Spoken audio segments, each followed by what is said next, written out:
नमस्कार. मी डॉक्टर विजया यचराव, राज्यशास्त्र विभाग प्रमुख, नटवरलाल जसभाई पटेल कला व वाणिज्य महाविद्यालय, मोहाडी, जिल्हा भंडारा. विद्यार्थी मित्रांनो, आज आपण संसदेचे अधिकार व कार्य पार्ट 2 आपण बघत आहोत. मागील पार्ट 1 मध्ये आपण संसदेचे कायदेविषयक अधिकार व कार्य हे आपण जाणून घेतलेले आहोत. या ठिकाणी आपण संसदेचे कार्यकारी अधिकार व कार्य हे आपण समजून घेऊया. भारताच्या राज्यघटनेने संसदीय शासन प्रणालीचा स्वीकार केलेला आहे आणि त्यामुळे कार्यकारी विभाग आपल्या धोरणांसाठी व आपल्या कृतींसाठी संसदेला उत्तरदायी असते. त्यामुळे प्रश्न उत्तराचा तास, शून्य प्रहर, अर्ध्या तासाची चर्चा, अल्पकालीन चर्चा, लक्षवेधी प्रस्ताव, स्थगन प्रस्ताव, अविश्वास ठराव, हिंदाव वजक ठराव व इतर चर्चा याद्वारे संसद कार्यकारी विभागावर नियंत्रण प्रस्थापित करीत असते. हे संसदेला प्राप्त झालेले एक आयुध आहे, साधनं आहेत. त्या साधनांच्याद्वारे कार्यकारी विभागावर नियंत्रण प्रस्थापित करण्याचे कार्य संसद करत असते. याशिवाय सरकारी आश्वासन समिती, दुय्यम कायदे समिती, विनंती समिती यासारख्या समित्यांद्वारे संसद कार्यकारी विभागाच्या कामकाजाचे पर्यवेक्षण करीत असते. याशिवाय मंत्री सामूहिकरित्या सामान्यतः संसदेला आणि विशेषतः लोकसभेला उत्तरदायी असतात. सामूहिक उत्तरदायित्वाचा भाग म्हणून मंत्र्याचे व्यक्तिगत उत्तरदायित्व सुद्धा असते. म्हणजेच आपल्या नियंत्रणाखाली खात्याच्या कार्यक्षम कारभारासाठी प्रत्येक मंत्री व्यक्तिगतरित्या उत्तरदायी असते. म्हणजेच लोकसभेतील सदस्यांच्या बहुमताचे समर्थन असेल तोपर्यंत ते पदावर राहतात. अविश्वासाचा ठराव संमत करून लोकसभा मंत्रिमंडळाला पदच्युत करू शकते. याशिवाय काही पद्धतीच्या द्वारे सुद्धा लोकसभा सरकारवर अविश्वास नसल्याचे प्रगट करू शकते. उदाहरणार्थ, राष्ट्रपतीच्या उद्घाटनाच्या अभिभाषणावरील आभार प्रदर्शक ठराव न संमत केल्यास, जेव्हा संसदेचं निवडणुकीनंतर पहिलं जेव्हा अधिवेशन होत असतं, लोकसभेची निवडणूक झाल्याच्या नंतर पहिलं अधिवेशन होत असतं, याशिवाय वार्षिक अधिवेशन हे होत असतात, तेव्हा राष्ट्रपती पहिल्या दिवशी उद्घाटनपर वार्षिक अभिभाषण देत असतं आणि हे अभिभाषण जे आहे ते मंत्रिमंडळाने तयार करून दिलेलं असतं.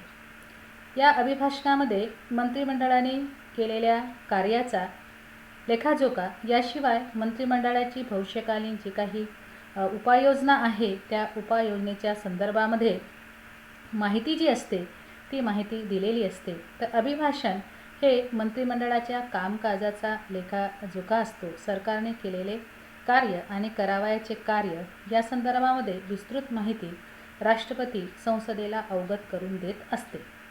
आणि तेव्हा राष्ट्रपतीने जे अभिभाषण केले त्याच्यावर वोट ऑफ थँक्स, आभार प्रदर्शन करणं हे संसदेचे कार्य असते.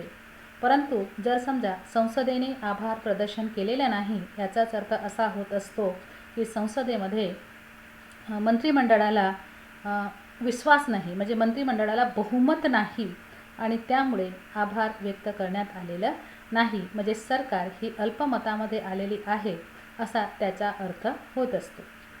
याशिवाय दुसरं जे आहे की धनविधेयक जे आहे ते असंमत करून, जर समजा धनविधेयक हा अर्थमंत्री मांडत असतो, तो लोकसभेमध्ये प्रथमतः मांडला जात असतो. धनविधेयक कोणतं आहे हे ठरवण्याचा अधिकार लोकसभेच्या अध्यक्षाला असते, हे आपल्याला माहिती आहे. आणि जे धनविधेयक मांडले जात असतात, जनरली मार्च ते मेच्या दरम्यान धनविधेयक मांडले गेले पाहिजेत असं राज्यघटनेची प्रणाली आहे. जेव्हाही काही धनविधेयक मांडला जात असेल आणि जेव्हा धनविधेयक म्हणजे अर्थसंकल्प जो आहे तो संकल्प जर समजा लोकसभेने म्हणजे संसदेने असंमत केला, अंदाजपत्रक असो किंवा धनविधेयक म्हणजे अनेक अनुदानाच्या मागण्या असोत, पूरक मागण्या असोत, म्हणजे ज्या ठिकाणी पैशाच्या संदर्भात आर्थिक व्यवहाराच्या संदर्भामध्ये जे काही धनविधेयक जे आहे ते धनविधेयक मांडल्या गेलेले असेल, ते वार्षिक असेल किंवा अंदाजपत्रक पूरक मागण्याच्या संदर्भामध्ये असेल, जे काही असेल, तर ते धनविधेयक जर समजा संसदेने असंमत केले, याचाच अर्थ असा होत असतो की संसदेमध्ये मंत्रिमंडळाला बहुमत नाही. याशिवाय निंदावजक ठराव किंवा स्थगन प्रस्ताव संमत करून जे काही मंत्रिमंडळाची जी काही किंवा संसदेची जी काही कार्यपद्धती ठरलेली आहे आणि त्यामध्ये रोख लावला जात असेल आणि तो जर संमत होत असेल, तर याचाच अर्थ असा होत असतो की संसदेमध्ये मंत्रिमंडळाला बहुमत नाही. याशिवाय महत्त्वाच्या मुद्द्यावर सरकारचा पराभव करूनसुद्धा अविश्वास ठराव हा मांडला जात असतो, चर्चा घडवून आणली जात असते आणि सरकारचा पराभव हा केला जात असतो. याशिवाय 5वा आहे की कपात प्रस्ताव संमत करून. जर कपात प्रस्ताव संमत केला जात असेल, जर समजा मंत्रिमंडळाने म्हणजे अर्थमंत्र्याने जर बजेट मांडलेला असेल आणि बजेटमध्ये जर तो 100 रुपयांनी कमी करा किंवा 1 रुपयांनी कमी करा असा जरी म्हणजे जो काही बजेट तयार झालेला आहे तो बजेटमध्ये कपात आणली पाहिजे असा ठराव मांडला गेला आणि जर तो पास झालेला असेल, तर याचाच अर्थ असा होत असतो की सरकारला सभागृहामध्ये बहुमत नाही. तर आपल्याला माहिती आहे की संसदीय शासन पद्धतीचा स्वीकार भारताने केलेला आहे आणि त्यामुळे मंत्रिमंडळाला संसदेमध्ये बहुमत असलं पाहिजे. आणि जर समजा हे जे 5 आयुध आहेत, विविध आयुध याच्या आधीसुद्धा आपण सांगितलेले आहे की कशा प्रकारे संसद मंत्रिमंडळावर नियंत्रण प्रस्थापित करत असते. याशिवाय आणखी ही 5 आयुधे आहेत, साधने आहेत की या साधनांच्याद्वारे संसद मंत्रिमंडळाला जबाबदार धरू शकते. तर अशा प्रकारे लोकसभा ही कार्यकारी मंडळावर नियंत्रण प्रस्थापित करत असते. तर असे कायदेविषयक अधिकार हे संसदेला प्राप्त झालेले आहेत.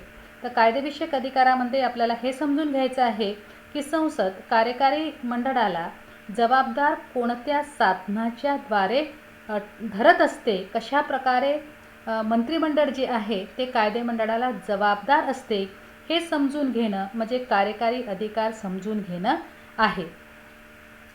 नंबर 3 जे आहे की संसदेला कोणते आर्थिक अधिकार व कार्य आहेत. तर संसदेने दिलेल्या अधिकाराशिवाय किंवा संसदेच्या संमतीशिवाय कोणताही कर आकारता येणार नाही. म्हणजे कराची आकारणी करायची असेल किंवा कर कमी करायचा असेल, जास्त करायचा असेल, कराच्या संदर्भामध्ये कोणताच निर्णय घ्यायचा असेल, तर हे अधिकार संसदेला प्राप्त झालेले आहेत. संकलित करता येणार नाही. म्हणजे संसदेच्या मान्यतेच्या शिवाय मंत्रिमंडळाला कर गोळा करता येणार नाही, कोणताही खर्च करता येणार नाही. कोणताही खर्च म्हणजे मंत्रिमंडळ जो काही खर्च करत असतो तो संसदेच्या संमतीशिवाय करता येणार नाही. त्यामुळे संमतीसाठी अर्थसंकल्प संसदेमध्ये सादर केला जात असते आणि संसदेने अर्थसंकल्पाचा कायदा संमत केल्यास आगामी वर्षातील सरकारच्या जमा खर्चाला वैधता प्राप्त होत असते. जर अर्थसंकल्प जे आहे, जे अंदाजपत्रक जे आहे, जे मार्चमध्ये जनरली मार्चच्या महिन्याच्या नंतर मार्च ते मेपर्यंत मांडण्याचा कालावधी असतो.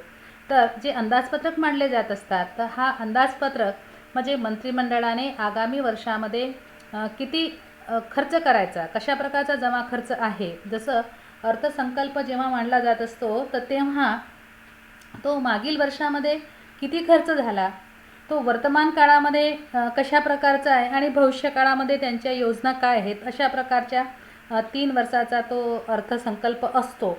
तर हा जो आहे अर्थसंकल्पाला किंवा त्या अंदाजपत्रकाला संसदेची संमती मिळणं हे आवश्यक असते आणि संसद सरकारला एका वर्षासाठी निधी प्राप्त करून देत असते.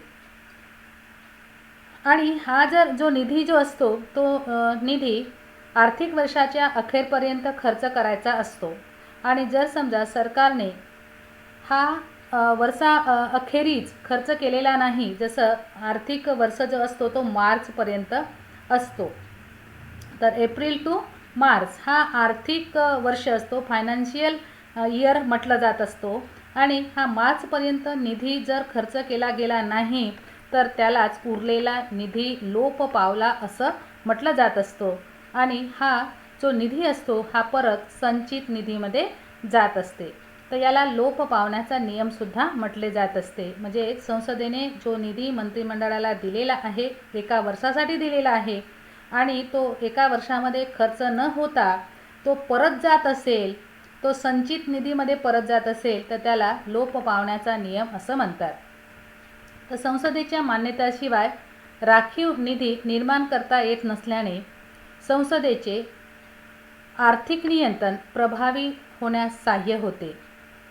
परंतु या नियमाचे पालन करताना आर्थिक वर्षाच्या अखेरीस घाईने खूप खर्च होतो. याला मार्चची घाई असे म्हटलं जात असते. आपण बघतो आहे की अनेक कार्यालयामध्ये जेव्हा आपण जात असतो तर तेव्हा प्रत्येक कार्यालयाचे जे अधिकारी असतात, जे कर्मचारी असतात ते खूप बिझी असतात आणि आपल्याला सांगत असतात की मार्चचे खूप कामं आहेत, मार्चमध्ये खूप काम आहे. तर मार्चमध्ये जो निधी आलेला असतो तो निधी कामावर खर्च करून द्यायचा असतो.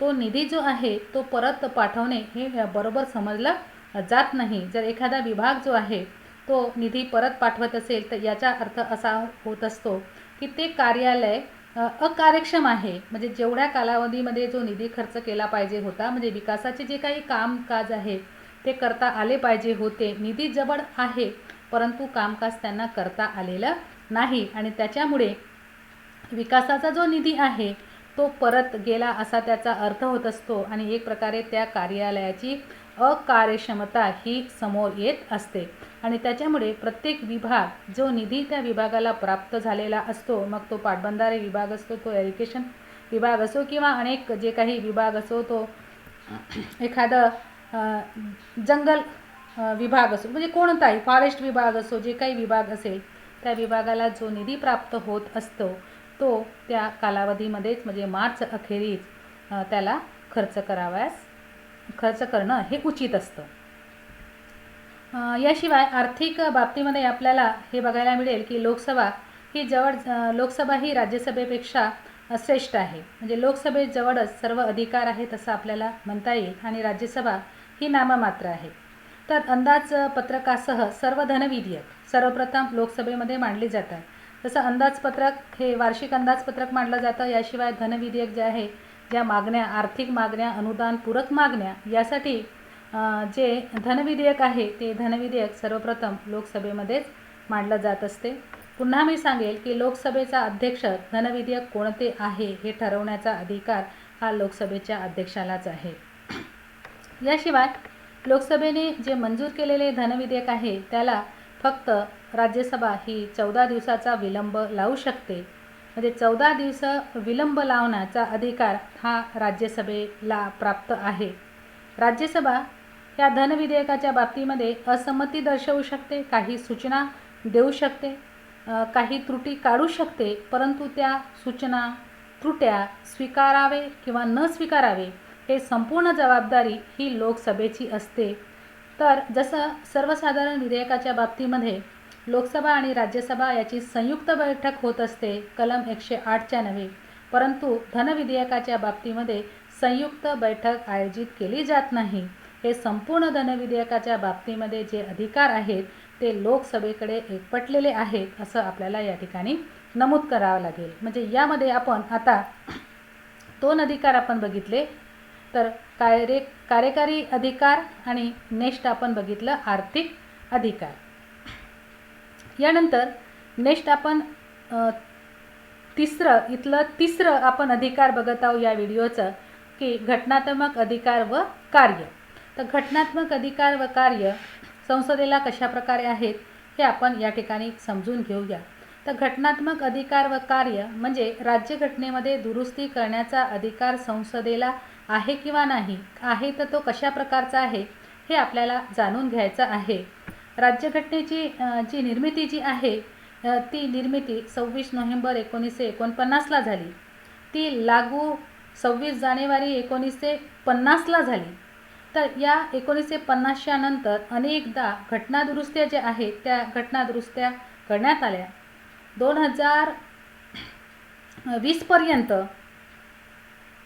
104 घटनादुरुस्ती जी आहेत त्या पारित झाल्या.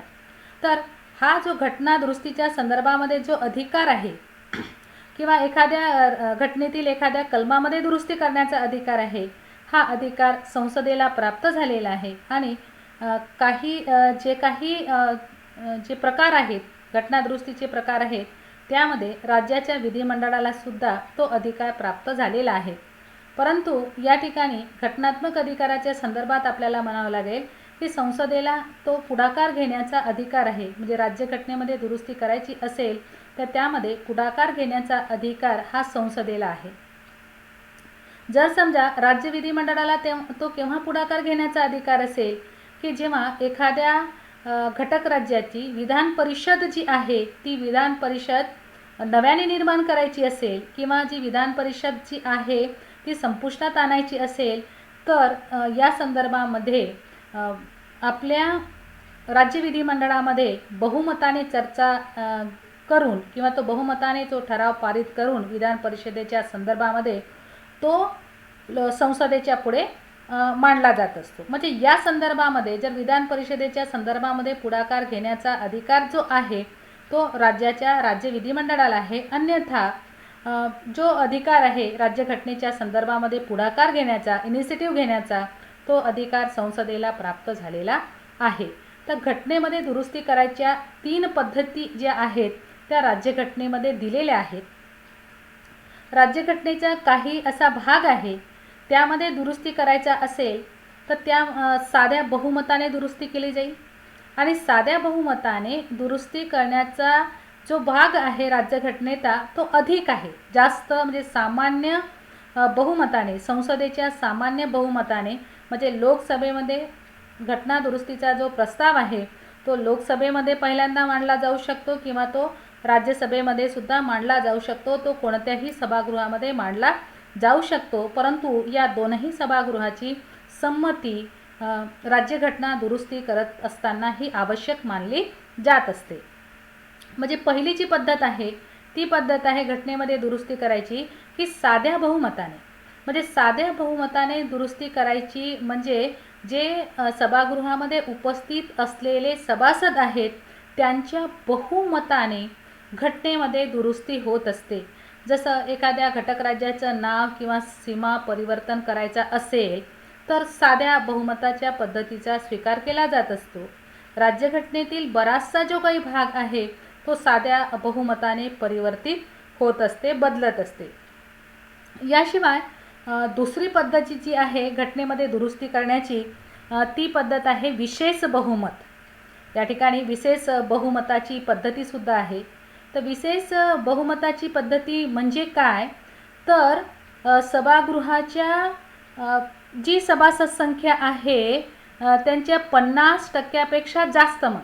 म्हणजे विशेष बहुमताने म्हणजे दोनही सभागृहाच्या एकूण सदस्य संख्येच्या 50%हून जास्त मताने आणि दोनही गृहात उपस्थित असलेल्या आणि मतदान करणाऱ्या सदस्यांच्या 2/3 जास्त मताने जर घटनेतील इतर काही दुरुस्ती संसद करू शकते. म्हणजे विशेष बहुमताने म्हणजे काय आहे की जेवढे सभासद संख्या आहे त्यांची 50%पेक्षा जास्त आणि उपस्थित असलेल्या 2/3 बहुमताने जर जी काही दुरुस्ती करायची असेल ती पारित होत असेल तर दुरुस्ती होत असते. जसं या ठिकाणी विशेष बहुमताने मूलभूत अधिकारामध्ये परिवर्तन करायचं असेल तर विशेष बहुमताची आवश्यकता भासत असते.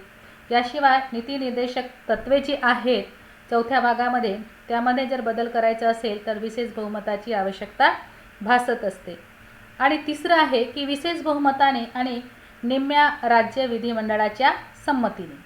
तर विशेष बहुमताने जसं विशेष बहुमत आपण बघितलं की 50%पेक्षा जास्त आणि 2/3 बहुमताने सभागृहाची संमती. याशिवाय ते विधेयक जे आहे ते राज्याच्या विधिमंडळाच्या पुढे जात असते आणि निम्मे राज्य विधिमंडळाने संमती दिली. आणि या ठिकाणी राज्य विधिमंडळाची जी संमती लागत असते ती साध्या बहुमताची लागत असते. तर साध्या बहुमताने राज्य विधिमंडळ तो विधेयक एक तर पारित करू शकतो घटनादुरुस्तीचा किंवा तो नाकारूही शकतो. तर या ठिकाणी विशेष बहुमताने जे बदल करायचे आहे या ठिकाणी बऱ्याच कमी जे तत्त्वे जी आहेत राज्यघटनेची ती आलेली आहेत. तर या ठिकाणी विशेष बहुमताने आणि निम्म्या राज्य विधिमंडळाच्या संमतीने, म्हणजे ज्या ठिकाणी संघराज्य पद्धतीच्या संदर्भामध्ये जे काही कलम आहेत त्यामध्ये दुरुस्ती करायची असेल तर विशेष बहुमत आणि निम्म्या राज्य विधिमंडळाची संमती लागत असते. म्हणजे संघ राज्याला बळकटी प्राप्त करण्यासाठी हे तिसऱ्या स्वरूपाचे जे घटना दुरुस्तीचा जे प्रकार आहे तो प्रकार सांगण्यात आलेला आहे.